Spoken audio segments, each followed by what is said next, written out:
Well, good morning and welcome to this second session of the second day of our Tortoise COVID inquiry.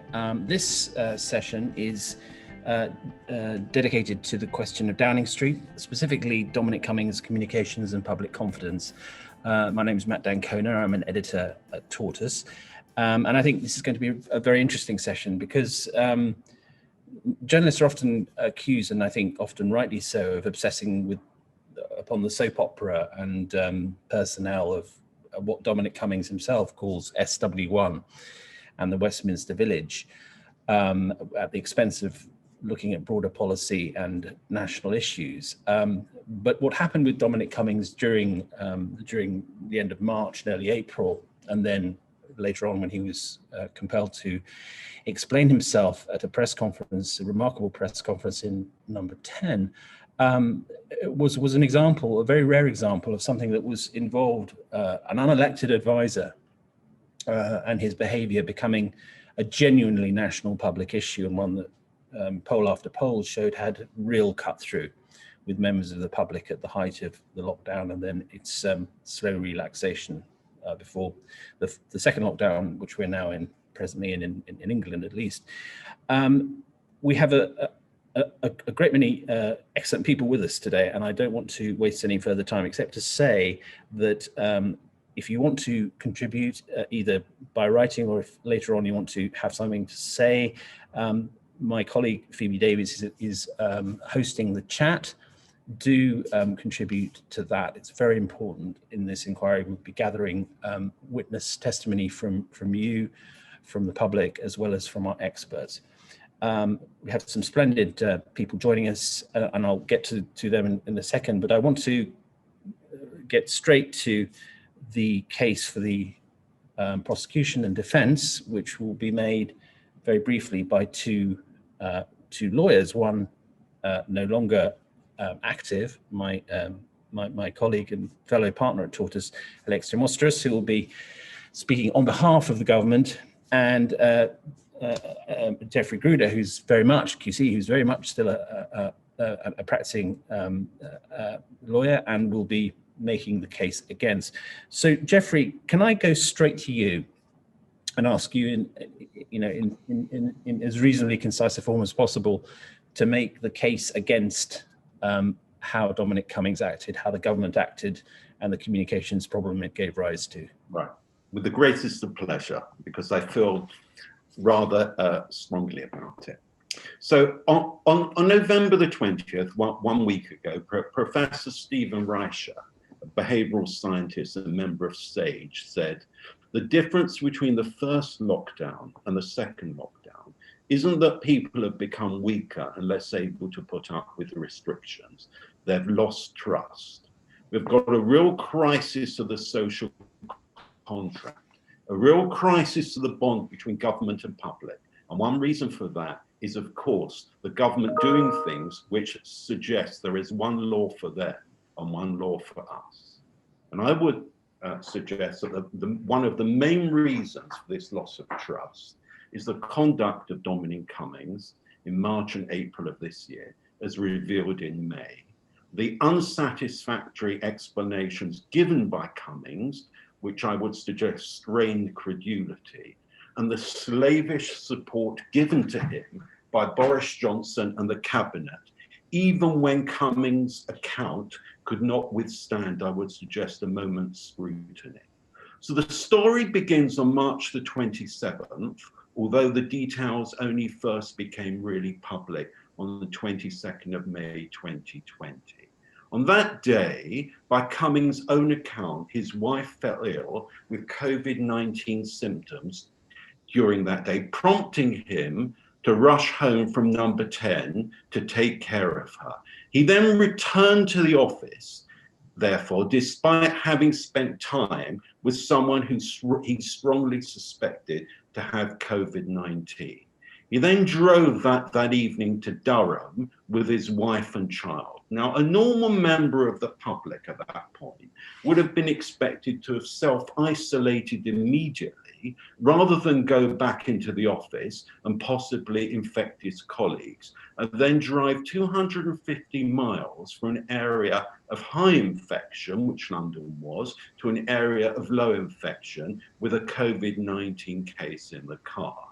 This journey was in flat contradiction to the central message of the Prime Minister, which was stay at home to stop the spread of the disease.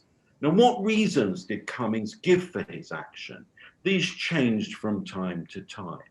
On May the 22nd, Laura Kunzberg tweeted, "Source says his trip was within guidelines as Cummings went to stay with his parents so they could help with childcare while he and his wife were ill. They insist no breach of lockdown." But of course, there was a problem with this explanation because he would be putting his aged parents at risk with his wife, Mary Wakefield, ill with COVID-19. And he was by that time also ill with suspected COVID-19. And that was pointed out by many people commenting on Twitter, for example. So the story changed the next day. The next day, May the 23rd, there was a statement by the spokesman at Number 10, which effectively said, as Cummings' wife was infected with COVID-19, there was a high likelihood he would get it. It was essential for him to ensure the child was properly cared for. His sister and nieces had volunteered to help. Cummings went to a house near to, but separate from his extended family. His sister shopped and left shopping outside his house. So now he wasn't saying anymore that he was staying with his aged parents. They weren't helping with childcare anymore. He was staying away from them, and his sister and niece allegedly helping, not with childcare, only with shopping. So therefore, although the professed reason to go to Durham was childcare, by his own admission, no childcare was provided. However, by the time Cummings came to make his extraordinary statement, the afternoon of Monday the 25th in the Downing Street Rose Garden, an additional reason was put forward, namely security. This was an excuse which had not been previously mentioned. As Cummings said in his statement, in that situation, I could leave my wife and child behind in a safe place, safe in the form of support from family for shopping and emergency, safe in the sense of being away from home, which had become a target, and also safe for everybody else because they were completely isolated on a farm and could not infect anybody. Problem with that explanation is that Cummings' home was not a target at the end of March, although there were some small protests at the end of May when the news of his trip to Durham became public. So why was the consideration of security first put forward on Monday, the 25th of May? I would suggest a possible answer. There was a flaw in Cummings' case, one of many Achilles' heels, namely the article in The Spectator written by Cummings' wife, Mary Wakefield, at the end of April, a fair reading of which leads to the conclusion that Cummings and his wife had self-isolated in London, not in Durham.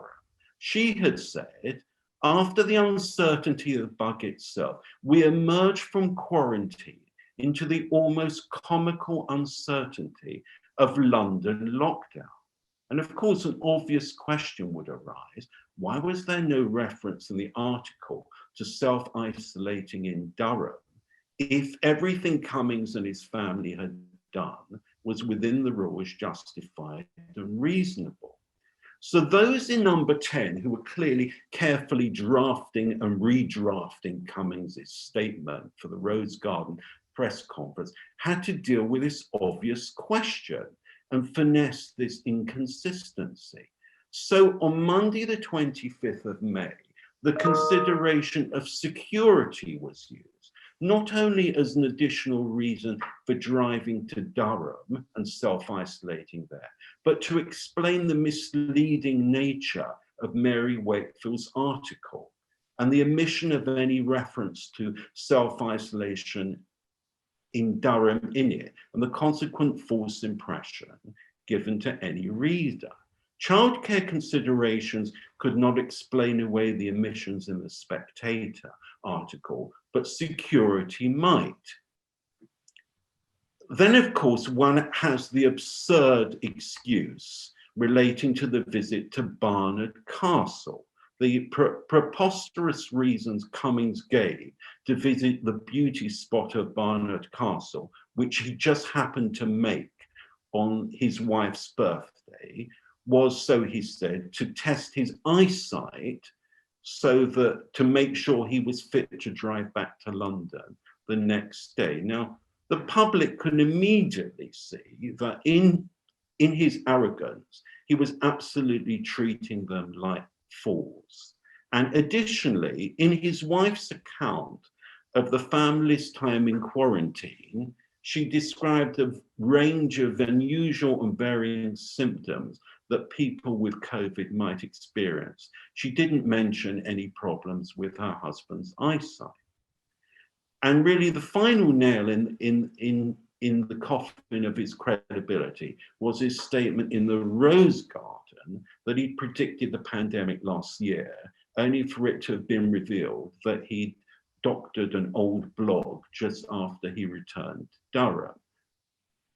And then, of course, not only was his credibility undermined, but then, of course, the public could see the attitude of the cabinet and the Prime Minister. They jumped to his defense immediately without any investigation. They couldn't care less what the facts were.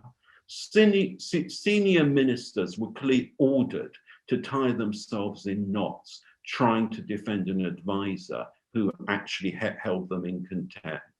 It was also demeaning for cabinet ministers to issue near identical tweets in Cummings's support, as if they were no more than fake accounts operated from a bot farm. For example, the Attorney General protecting one's family is what any good parent does.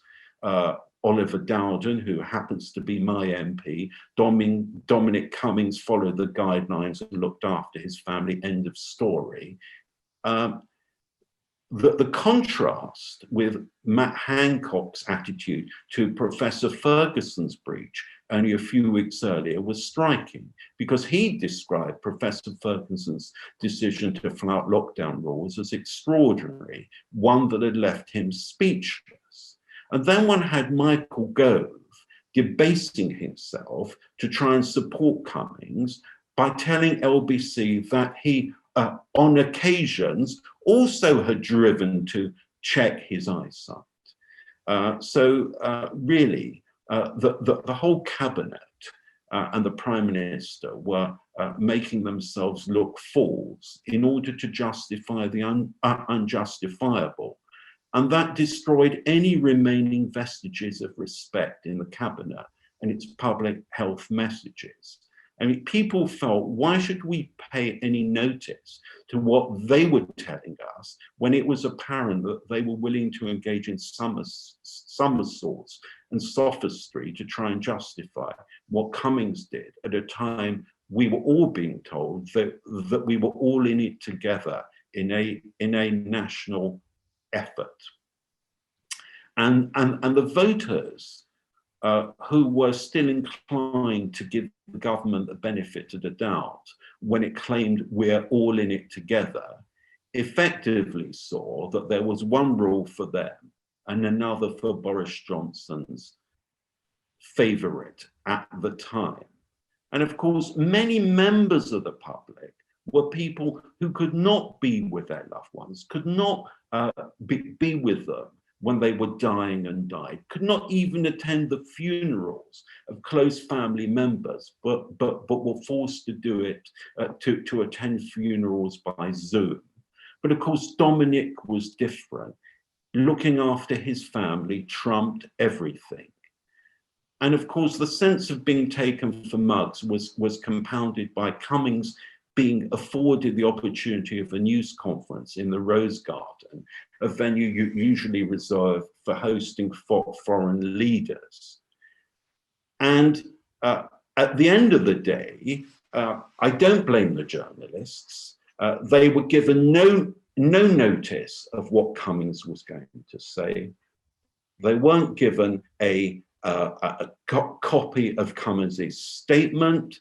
They weren't allowed to keep their mobile phones so people couldn't suggest questions. They had no advance notice of the extraordinary story about Barnard Castle. So they were not given a proper opportunity to question him. But of course, Boris Johnson later said, well, Cummings has given his story, he was questioned, and that was the end of the matter. And as we all recall, he forbade Whitty and Valance to answer any questions about Dominic Cummings. And effectively, after that fiasco, the common purpose collapsed. People would say, well, I'm following my instincts, I'm doing what Dominic Cummings did. And that was made clear by YouGov polls, by UCL's COVID-19 social study and the Lancet. And Stephen Reichler, again, on May the 24th, said this, and this really summarizes it as far as I can concerned. I can say that in a few short minutes tonight, Boris Johnson has trashed all the advice that we have given on how to build trust and secure adherence to the measures necessary to control COVID-19. Be open and honest, we said, trashed. Respect the public, we said, trashed. Ensure equity so everyone is treated the same, we said, trashed. Be consistent, we said, trashed. Make clear we are all in it together, trashed. So I rest my case at that point. Thank you very much, Jeffrey. Over to you, Alexei. Thank you very much. The behaviour of Dominic Cummings in respect of his trip to Durham in March 2020 is, to be honest with this inquiry, quite hard to defend. His conduct may not have breached the law. Trips taken for the purposes of emergency childcare were arguably exempt from lockdown restrictions. The Durham police later confirmed that Cummings did not commit an offence by locating himself at his father's property. In fact, the only potential wrongdoing that the police even concluded may have taken place was a minor breach in the visit to Barnard Castle. In the event, no action was taken. But the choices made by the Prime Minister's chief advisor did have significant and measurable effects on both public confidence and trust at a crucial period. So in a major sense, I start off at a disadvantage when putting the government's case today. Happily, however, today's session is not entitled "How much of an idiot is Dominic Cummings?" His behaviour has to be seen as part of a broader picture. Cummings was an important figure, but his actions cannot and should not be determinative of any assessment of how well the government managed communications around COVID overall. So if we're not going to focus on Cummings particularly, it's fair to ask, what is the key question we should be examining? And I would frame it like this.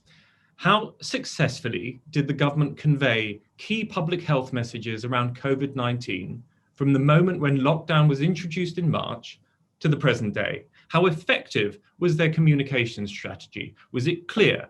Was it proportionate? Did it work? And I would submit that the answer to the last three questions is clearly yes. Let's go back to the 20th of March when Boris Johnson announced an extraordinary closure of the UK's pubs and restaurants just days before the full lockdown. At a press conference, written across 3 lecterns in bold blue type, was a new slogan, one that has since become seared onto the public consciousness: stay home, protect the NHS, save lives. The slogan had been created a few days before by, amongst others, Lee Kane, Boris Johnson's Director of Communications, and Ben Guerin, a 25-year-old New Zealander who had speared the party's social media strategy. After its first appearance, the same message soon began to appear, bordered by red and yellow tape, as if to signify an emergency, backed up by millions of radio and TV adverts, reproduced on T-shirts, cups, and in one case, Tattooed on the knuckles of an NHS supporter from Northumberland, the slogan went viral. It was arguably the most successful example of political communication since the Don't Die of Ignorance public health campaign against AIDS in the 1980s. More importantly, the data shows that it worked. Road travel fell to levels not seen since 1955. Visits to shops fell by 85%, to parks by 55%, to transit stations by 75%. The effect of lockdown 1 was similar to that felt in France, even though President Macron had put in place far tougher measures to control movement than we did. If anything, the government's communications during this period were too effective. According to Ipsos Mori in April, only weeks after the lockdown was introduced, more than 60% of Britons said they wouldn't feel comfortable visiting a restaurant or using public transport, even if lockdown was eased. Sir David Spielgelhalter, a statistician at Cambridge, told BBC Radio 4 that the government's stay-at-home message had been, quotes, slightly too successful, and that Britain needed a campaign to start people living again. In May, that is precisely what happened. The next government slogan, stay alert, control the virus, save lives, was not as clear as its predecessor, but purposefully so. It rather reflected the difficult balancing act of kick-starting the economy, but not by so much that cases of coronavirus soared. One advertising executive put his finger on it when he wrote on the respected Durham website that stay alert was about as good and clear a message as you are going to get. And again, it worked. By the summer, almost 40% of those surveyed by the ONS had left their house to go to a pub or a restaurant in the previous week. There are other aspects of government communication to be praised over this period, but in this opening statement, there's no real time for me to go into them. Suffice to say that the public had, in general, a favourable view of the communication strategy, even after the stay alert message was put in place. At the end of March, an extraordinary 90% of those surveyed by Ipsos Mori thought that the government communications around lockdown were clear and appropriate. That figure fell to 56% in May, but it still means at a crucial period that the majority of Britons had confidence in the government's communications. I'll wrap up quickly by talking about public trust. A recent UCL survey of 18,000 people, which was reported in October, found that a majority of Britons reported no change in their trust of the government since the outbreak of COVID in March until the survey was completed in May. Now, it's important to note that the survey was carried out days before the news of Dominic Cummings' trip broke. After that, Mr. Gruder is completely right that the researchers in this study and in others noted a steep decline in trust. What it suggests, however, is that Cummings was an outlier, a blot on an otherwise positive landscape. Government communication over COVID was by no means perfect. Dominic Cummings plainly did have an effect, but overall it was good. One particular slogan, stay home, save lives, protect the NHS, was better than good. It was exceptional. Thank you very much, Alexei.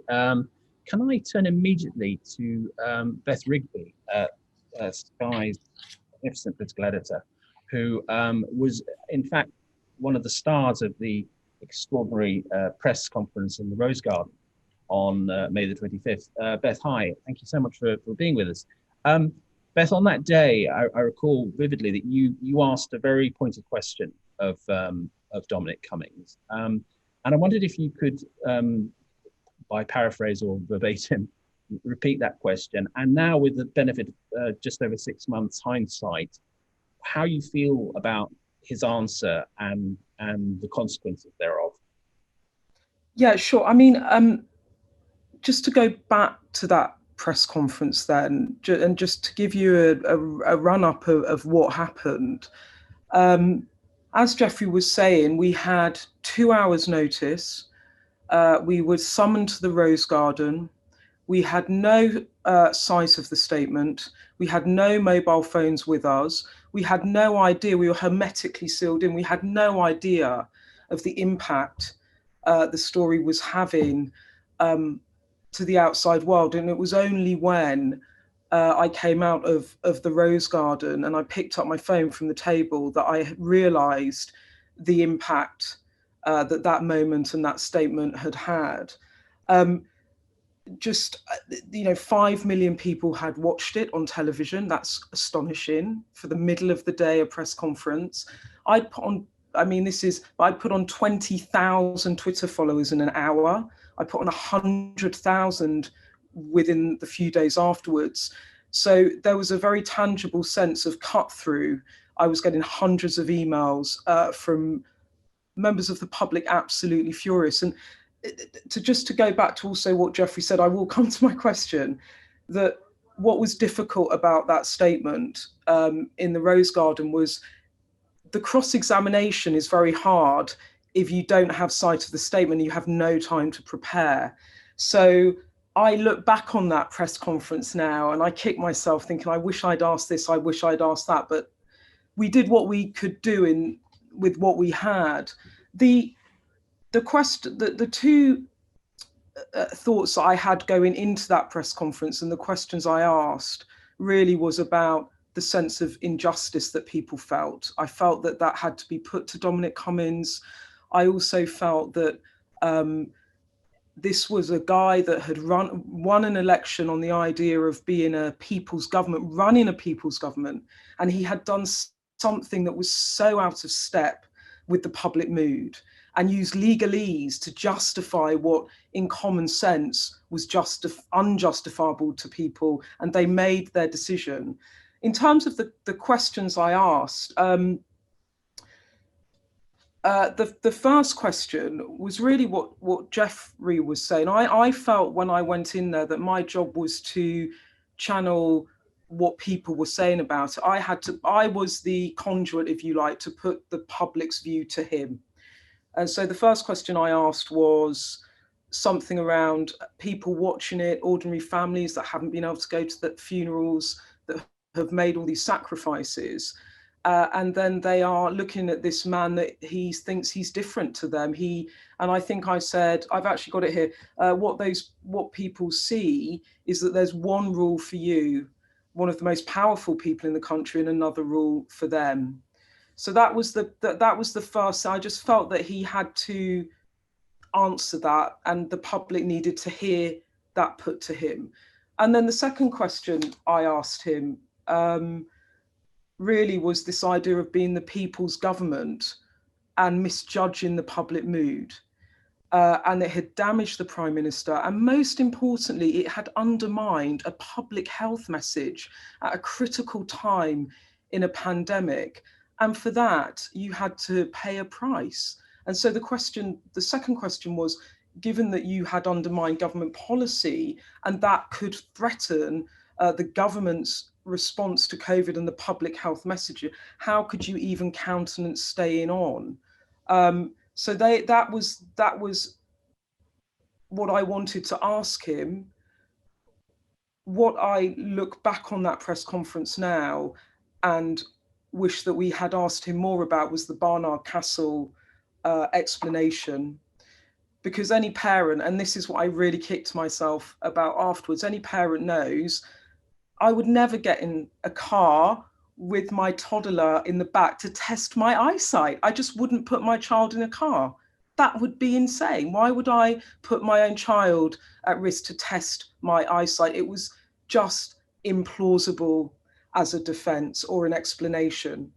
And as soon as it was made, the public could see that. And I remember Paddy McGuinness, the comedian, doing quite a funny video about it, show me the way to Barnard Castle. And, it had millions of views because it became a joke, but obviously with a very serious undertone. So after the press conference, when the Prime Minister then said he'd answered all the questions, and actually Allegra Stratton, the Prime Minister's new press spokesperson, was again asked about this around the resignation of Dominic Cummings, and she said again he answered questions from journalists for a long period of time, and it's true, but there were so many more questions that we should have asked in that Rose Garden, and I regret that we didn't push him more on the Barnard Castle event, but we didn't really have the information in front of us. We'd had a statement, we didn't even have it to to quote back at him or ask him. So it was like going into a battle, if you like, with with your arm tied around your back and someone else has got a big bazooka. What was it your impression, Beth, that he genuinely didn't believe that he had, as it were, partitioned himself away from ordinary people? Because his response to you was to imply that he was acting entirely as an ordinary person and an ordinary parent, and yet he was the very form of the press conference, which was in itself so exceptional and strange and seemed to contravene every rule of not making the advisor the center of the story. I mean, content. I would say I felt in the actual press conference, I thought the way he spoke and conducted himself was effective. He came across in terms of his manner as being apologetic and humble. In terms of what he actually said, there was no apology. I also think that he genuinely believed he had done the right thing for his family. So there was no equivocation there for him. And it might be that perhaps the public would have had more sympathy around the child care issue, but less around the Barnard Castle issue, because that one just did not seem defensible at all. But yeah, so I felt that in the press conference, he genuinely felt that his explanation was justified. But I speak on a very personal level here. Doing the job I do, I have to adhere to all of the rules all of the time. And I, as an individual, I found it astonishing that he had driven to Durham with his family whilst having COVID. When in a public role, when you're in such an important role, if you can't stick to the rules to the letter and do it absolutely scrupulously, how can you ask everyone else to make those sacrifices? And I think that for many people watching it, they felt that they had made sacrifices.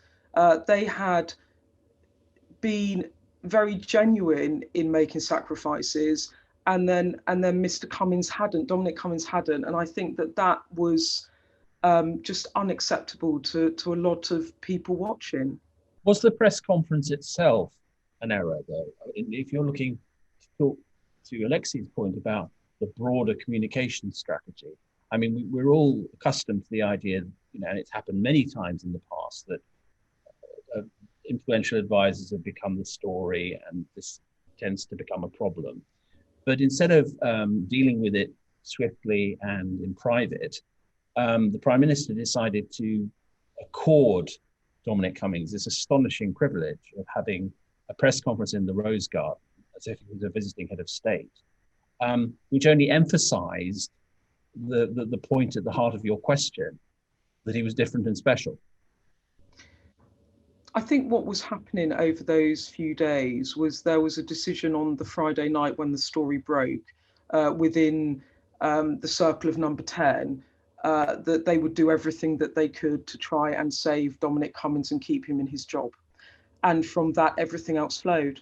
So there were a series of events. I think we only got to the press conference, to be honest, because everything else hadn't worked. It was the last roll of the die.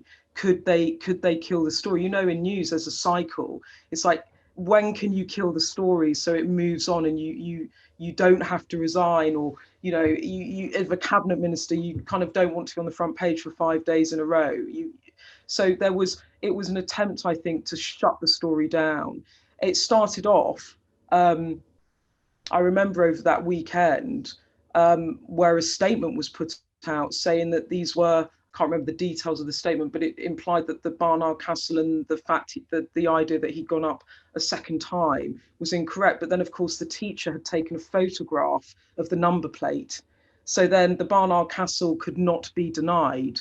Then the Prime Minister had a press conference on the Sunday where he tried to defend Dominic Cummings, and that did not shut the story down. Now, what's happening behind the scenes in all of this is the MPs are having their mailboxes are filling up with furious constituents, and behind the scenes they are agitating, they are uncomfortable, and it's building up, it's building a head of steam, in which Downing Street are trying to protect Dominic Cummings. MPs are agitating for him to resign. The whips are trying to stop the MPs from publicly saying that. Why were they protecting him so much? I mean, Boris Johnson knows the answer to that, really. That's what's going on in his mind about it. But I do think that within that vote leave team, there was a sense that he was not going to be hounded out, as they might see it, by the media, that it was a show of strength to try and put a ring of steel around Dominic Cummings. And I think that the press conference was done from necessity, not choice, to try and shut the story down, let him give his version of events, muddy the waters. I mean, you started off at the beginning of the week saying, well, that's completely unjustifiable. You're not allowed to travel 260 miles. By the end of the press conference, we're all having a debate about what's reasonable behaviour. Is that okay? So it was throwing some doubt and muddying the waters in a way that people might be thinking, oh, well, did he have a point? And it just made it less clear cut. It made it more a grayer area, and that was the attempt, really, to kind of keep him in post. And actually it worked, didn't it? It did work, because the story did begin to die down. But in another way, it didn't work, because I think the die was cast at that point, that although Dominic Cummings did not resign, that was the point where the public confidence began to fall in the government. And behind the scenes politically, that was the point that Boris Johnson's party really fell out of love with Boris Johnson. I went back to a piece I wrote about what, him protecting Dominic Cummings, and this was from a minister who said to me, when they watched the press conference on the Sunday of the Prime Minister, the PM's authority with the British people was draining away in front of my very eyes. That's what a minister said to me. And this minister went on to say, frankly, I feel disgusted on how a Conservative Prime Minister can treat decent people who have sacrificed so much with such contempt. That's a minister. That's not a Boris Johnson enemy. That's someone in his government. And so that was the beginning of the end for Dominic Cummings. And it took a few months, but clearly by the arrival of the second lockdown, the leaks around that, the infighting within Downing Street, Boris Johnson had taken a massive political hit at that time in May. He never recovered from it. And he got to the point where he clearly decided that Dominic Cummings and Lee Cain and that vote leave group within Downing Street had become a liability to him. No longer were they assets. And he actually decided at that point that he needed to change the people around him. I think it stemmed from May. He just didn't do it then. He didn't want to lose face. Thank you so much, Beth. I'd like to turn, if I may, to Harry Begg, who's a researcher at Oxford Blavatnik School of Government. Harry, you focus on political economy and other areas related to that. Trying to broaden it out, what does this saga tell us about the government's understanding of how to secure and maintain compliance? And what, because it's interesting that, from what I've read, the compliance in emergencies tends to have as much to do with values and norms as it does to do with strict, understanding of regulations and laws. Do you think that what did it tell us about their broader attitude to these matters? Great, thanks. So I'll just respond maybe to something, or pick up on something Alexi was saying, and I'm aware that this is purposefully dramatized. But I think that this positive assessment of the overarching communication strategy from number 10 is kind of just totally wrong. We start out in March with the stay home, protect the NHS, save lives, which instills a lot of fear in people. People, yes, are generally in favor of it, polling wise. People understand it, but I'm not really convinced that fear was a good strategy to be using on people, because you were always going to then run into the problem of how do you get out of this? How do you actually move on from this when you need the economy inevitably to open eventually? You need people to start going out of their homes, and then you end up with all sorts of frankly bizarre kind of conflicting messages, like eat out to help out running alongside stay alert, and eat out to help out then ends up being probably more understandable to people than the main messaging of stay alert. And to pick up on that again, on that point about fear, evidence suggests that people probably were going to follow the rules anyway at the early stage of the pandemic, regardless of what communication strategy you came out with. You didn't need this hard-hitting absolutist message. In the US and the UK, the economy was already starting to shut down anyway. People were starting to stay at home. The major change was probably to stop employers asking employees to come to work. So I guess I'm just very dissatisfied generally with the number 10 communications from the get-go, and to then pinpoint this to Beth's sort of very granular and fascinating account of the breakdown with Stay Alert, and then Dominic Cummings, and people were already sort of losing faith with Stay Alert. You then end up with Scotland, Wales, Northern Ireland not following the English or the Westminster strategy, which I think creates huge long-term issues, and we can start to talk about the political economy implications of losing the Four Nations approach. And so in conclusion, you sort of more recently you've had Hands Face Space, more successful. But certainly from the conversations I had with Stay Alert, there was absolutely no quantitative polling done on whether people would understand it, what message it was giving. And then the cardinal 101 behavioral science is that when you give an instruction in a public campaign, people need to know what kind of behavior is instilling them to do. And in a pandemic, the only two solutions to COVID, one is a vaccine, and thankfully, that seems to be on its way. The second is that you've got to make people's behavior change.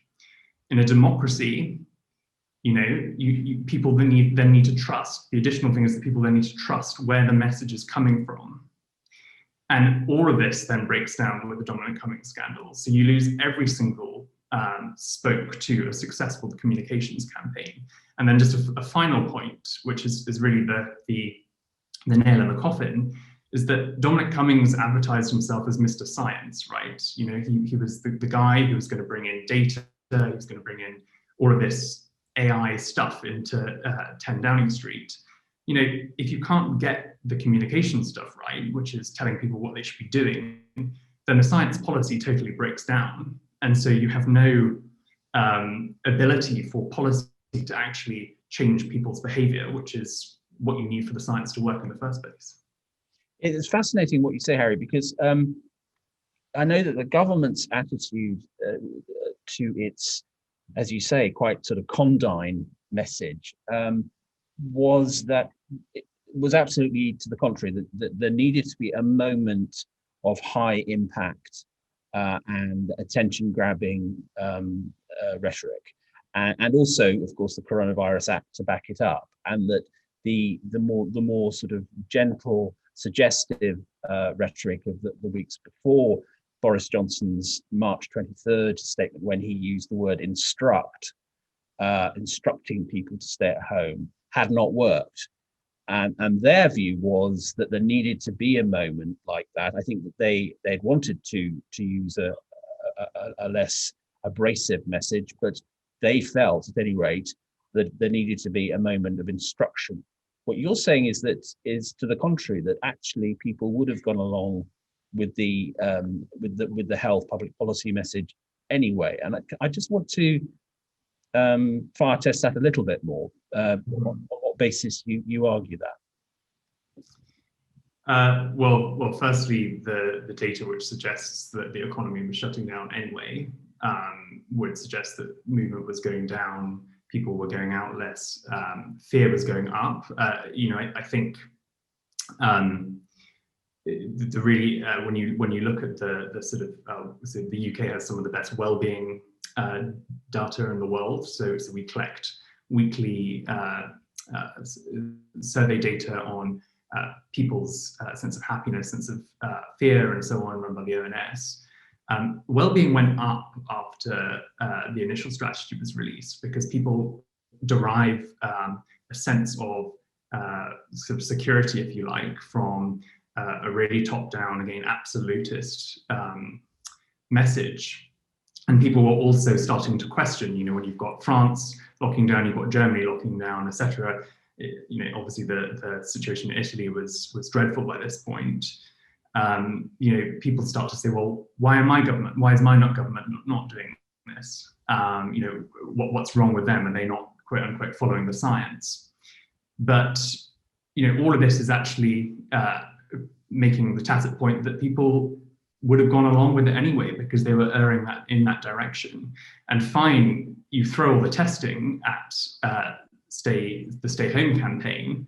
I mean, of course it's going to be successful because you scare the shit out of people. And then you stop people using, and this is where one of the tragedies lies, is people are so scared that they stop using the NHS when they actually really should have been using it, for major health emergencies. And the evidence on that is frankly quite scary in terms of the number of people who stopped using vital healthcare.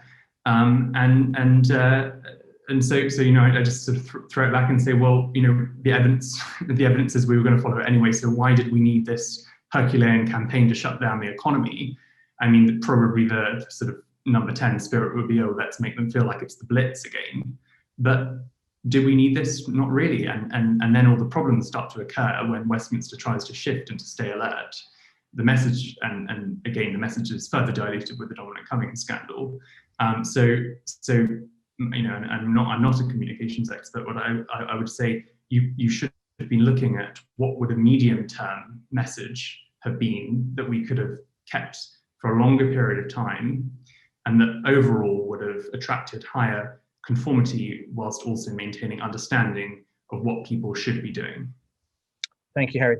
Can I turn now to Laura Rounds, who is an associate director at Freud's, but was also a special advisor at the Ministry of Defence, and so has seen these issues from both sides of the fence, as it were. Laura, thanks so much for doing this. What was watching this unfold, what was your broad view of the government's communication strategy, and how important do you think the Cummings affair was to its malformation? Well, I think to start off, to echo what Beth was saying, this story had a huge cut through, and I think this was very much underestimated by the people in Number 10 who thought it's going to be a bubble story. What Dominic Cummings thinks of many Westminster-based stories, they tend not to have cut through, not worth worrying about. And in fact, the opposite was true. The story gripped the nation. Of course, it was at a time when there was nothing going on. I remember, the weather was great this summer. I was in a communal garden and you could hear everyone talking about it. You walk to the shop, everyone was talking about Dominic Cummings, and everyone was like, what time is, everyone's asking, what time is this press conference? And they're all going to watch it. And these are people who would normally not watch this stuff at all. So that was, I think, the number one largely underestimated by number 10. And even to this day, I mean, people still joke about it. Everyone knows where Barnard Castle is.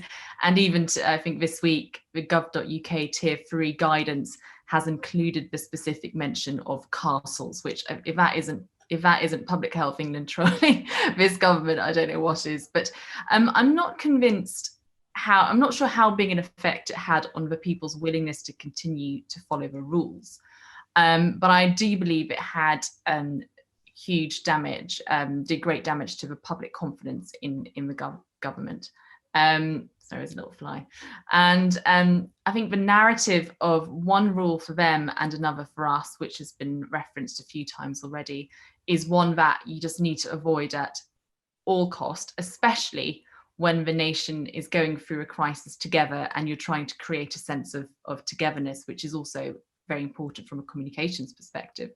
And I think also during a pandemic, it's more crucial than ever that the Prime Minister and the government and cabinet demonstrate, strong leadership and show that they are in control of the situation. And Dominic Cummings' actions did, I think, undermine this. And also reportedly, the Prime Minister did ask Cummings to apologise during that Rose Garden session, which he refused to do. And special advisors are meant to protect the government, not the other way around. And as Geoffrey pointed out, the whole government and parliamentary party was whipped to support him, which was unprecedented and did not go down well by the MPs or members of the party in any shape or form. So I think this must have had an impact on the trust and leadership credentials of the government, and which again is crucial at a time when you're communicating important messages. But I'm not convinced how big an effect it had on the government's communications effort overall, but it must have most certainly been the beginning of the end for Dominic Cummings.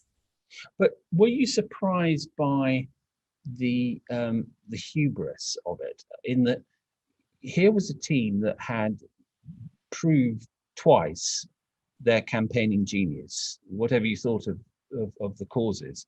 They had prevailed against the odds in 2016 in the Brexit referendum, and they had won a spectacular general election victory in December.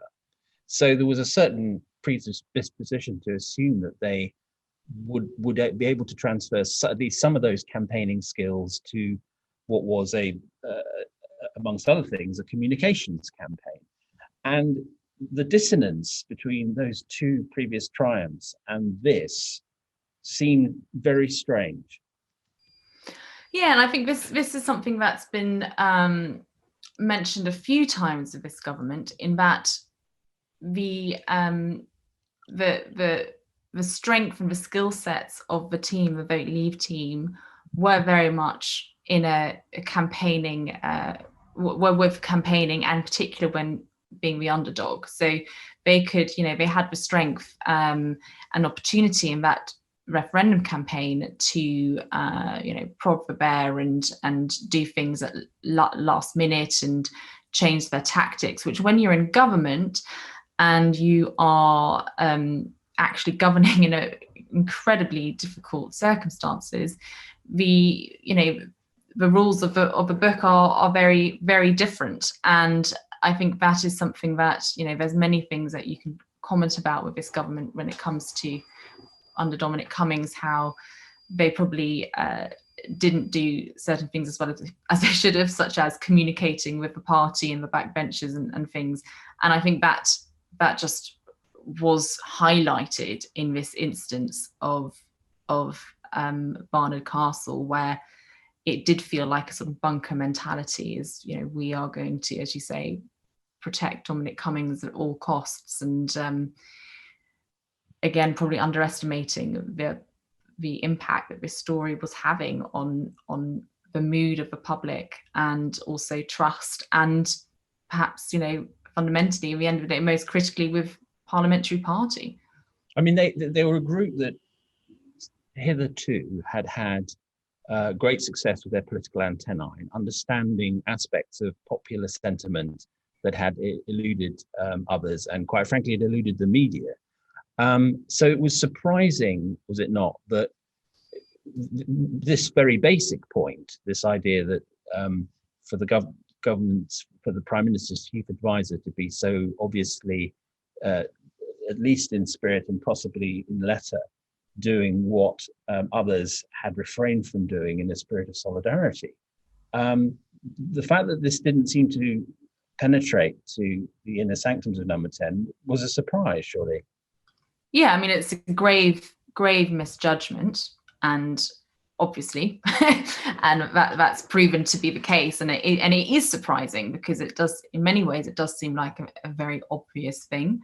And I think there's two things really to say about that. And firstly, it's an unprecedented time. Normally there'll be lots of other things happening in the world and news distractions probably taking place, and people don't have time to look at a press conference in the middle of the day because they're busy with stuff. But at this particular moment, there was absolutely nothing going on. People were bored, frustrated, and this was the ultimate story. And I think also the fact that they decided to put so much behind, it was a political decision to say we're going to protect at all costs, which is, I think, what undermines the role of government, because as people will notice, it's, who is Dominic Cummings? Where has he come from? Surely the Prime Minister should be protected, the government should be protected, and that should be the number one thing. And it I think, portrayed a weak government, which was very, very unfortunate at such a critical time. So moving forward, Laura, I mean, we're very far from out of the woods, and it's clear that the tiered system is going to cause huge problems, and already is a subject of backbench rebellion. The vaccine is coming, and that's fantastic news, but its rollout will inevitably be uneven and cause heartache of one kind or another. What would be your advice to the rather new team of media managers at Number 10 about how to approach the next 6 months? So I think fundamentally, first things first is to be very clear in your decision making. Everything flows from a clear policy at the end of the day. So you have to, of course, lots of situation we find ourselves in, things change all the time, but that is very important. I think also making sure that there is a very clear, strong spokesperson, and ideally that would be the Prime Minister, who shows the authority on a subject and can bring, he has a charisma also to bring the public on board with him. But I think you have to be probably more strict, maybe is the word. And I think ironically, in many ways, Priti Patel might have actually been quite a good spokesperson in many ways during the pandemic, because she, I think people look at her and they think, oh, I've got to listen to what she says, because she looks very strict. And I think that's I think very important. And then fundamentally also, it's about making sure that the message cuts through in not just in the national newspapers, but to parts of society that might not be reading the news. And that's going to be one of the biggest challenges, I reckon, especially with the vaccine, when there's there's an increase, quite an alarming rate of anti-vaxxers noise taking place already, and increasingly so. Making sure that you reach out to the young people and other parts of the country that might not be reading the newspapers. So I think that should be a high priority. Thank you, Laura. We're running out of time fast, but I just wanted to come to Sam Fletcher quickly, because Sam, you had an interesting point about communicating with your local MP.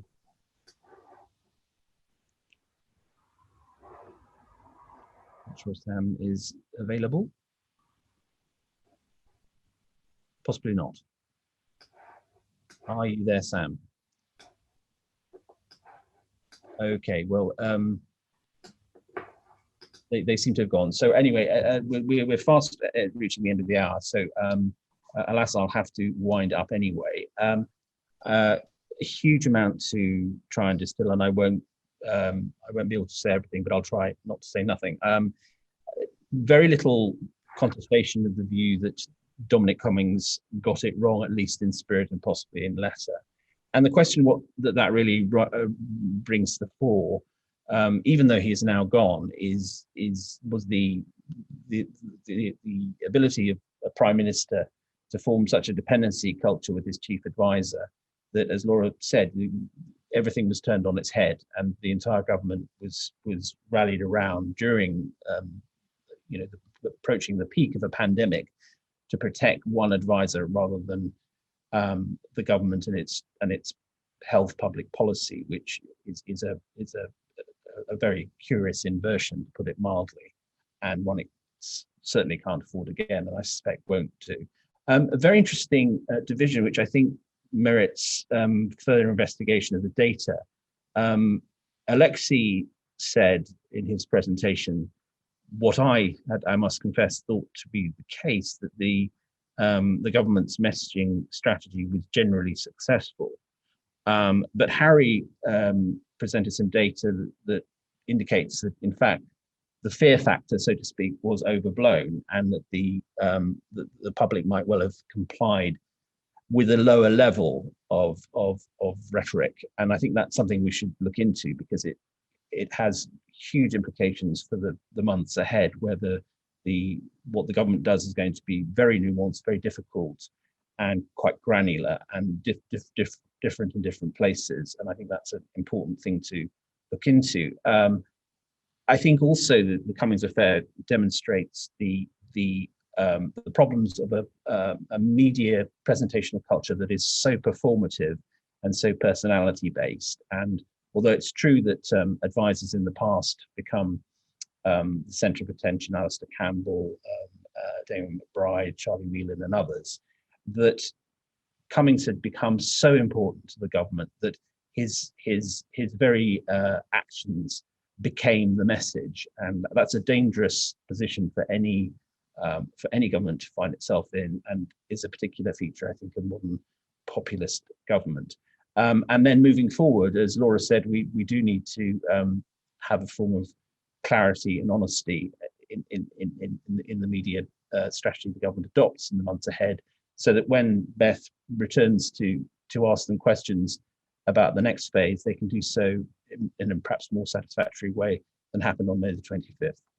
That, I'm afraid, ends this session, which I found fascinating. In about 13 minutes, Mary P. Mills will be chairing a session on who was failed the most, and I hope to see you there. Meanwhile, thank you very much. See you soon.